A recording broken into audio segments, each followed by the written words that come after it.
సన్నవడ్ల bonus కోసం పడిగాపులు కాస్తున్న రైతులు ఈ సీజన్లో ఇప్పటి వరకు ఒక్క రూపాయి కూడా బోనస్ చెల్లించని ప్రభుత్వం దాదాపు 18 లక్షల మెట్రిక్ టన్నుల సన్నవడ్లు కొనుగోలు చేయగా బోనస్ రూపంలో సుమారు 1000 కోట్లు చెల్లించాల్సింది ప్రభుత్వం.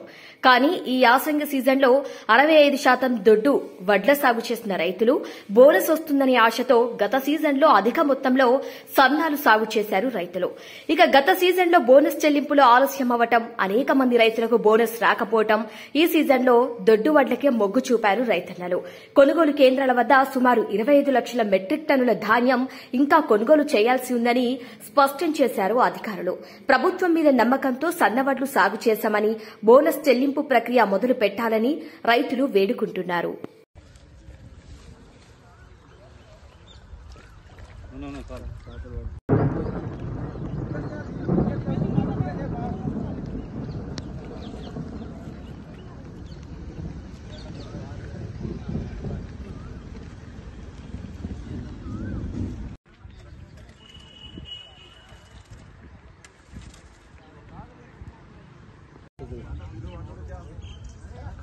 పంటలు కూడా గట్టిగా ఉన్నాయి సార్.